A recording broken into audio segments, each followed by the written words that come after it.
gotta show you mad love, man. I love the fact that you got your little YouTube channel. Yes, Ball Control on YouTube. K-Intro MJ. I love it, man. Anybody doing his own thing, man, that's what I love. Triple B status apparatus. Big Baller Brandon's in the building, baby, and you know how we do this. What's good? BALLCONTROL. Ball Control family, it's your boy MJ, and today we back with another video. And yeah, hey, look, all this week I'm gonna be posting videos every single day. You know, so I'm gonna be pumping them out because now I got a bunch of content that I could display out, but I'm gonna try to obviously be more active, of course. So I'm gonna be posting every single day, okay? So y'all make sure y'all hit that sub button, hit the like button, you know what I'm saying? Get these videos out there to your mom, your granddad, your stepdad, whoever the hell's taking care of you, your next of kin, anybody. Make sure these vids get to them.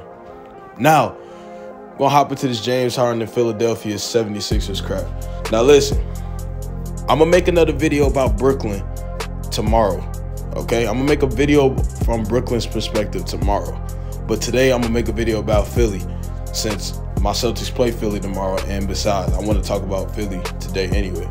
Now, James Harden obviously been traded to the Sixers. Now, a lot of people trying to figure out, will this work?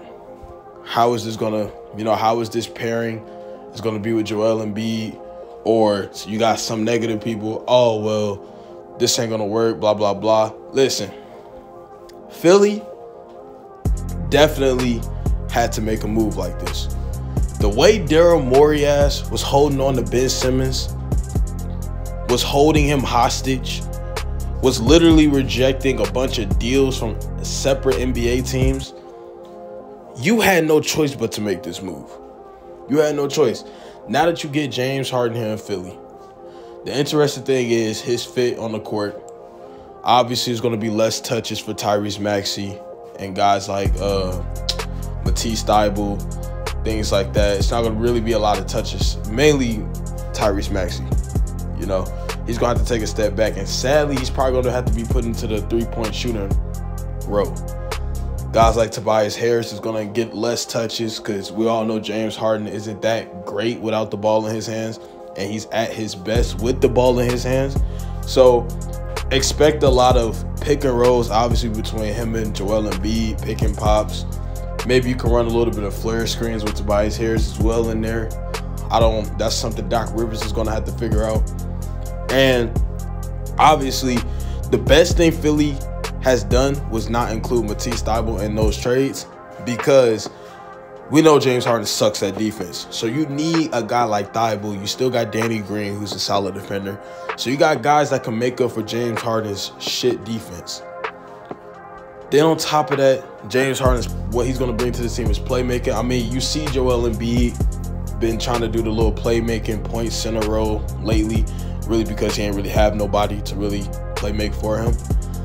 But now Joel Embiid can focus on going in the low post, shoot the three a little bit, really focus on scoring now and dominating the paint, dominate the low block. And it's up to James Harden to really find him now. And now he finally got that guard that could go get his bucket / facilitate. Philly's going to be a good, interesting team. Now, do I think they're coming out the East? No. To me, I still think Brooklyn's better than them. I still think Milwaukee's better than them. This move doesn't really put you over the hump, but it puts you firm in the mix, because anything can happen. And I think Miami's better than them as well. And, hey, you call me biased all you want, but my Celtics is in there as well. I mean, we have overall the best defense in the league.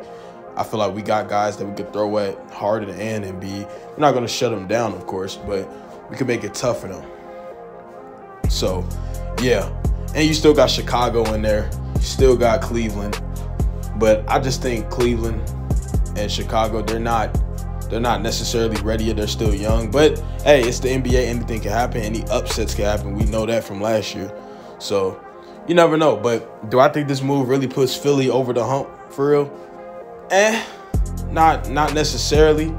But this definitely does make them a really big, solid threat in the East. Really solid threat in the East. Now, Now, you better pray to God, Philly fans, that, you know, Doc Rivers and James Harden don't cook up some choke jobs in these playoff series. Because not only you got Doc Rivers, who's known for fumbling leads, but you got James Harden, who's known to not show up in the playoffs. So, do I think regular season wise, Philly's gonna do crazy? They're gonna go crazy? Yeah, they should really be good in the regular season. It should not be a discussion. They should really be good in the regular season.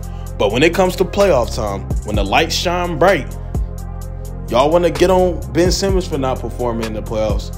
You just got another guy who don't really perform in the playoffs. So I'm going to just say this. Don't be surprised if James Harden shits the bed, Doc Rivers fumbles another 3-1 lead.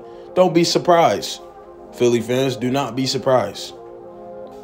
Do I think you guys are coming out the East? Hell no. Do I think you guys could do something in the playoffs? Yeah, but I'm not that worried about Philly.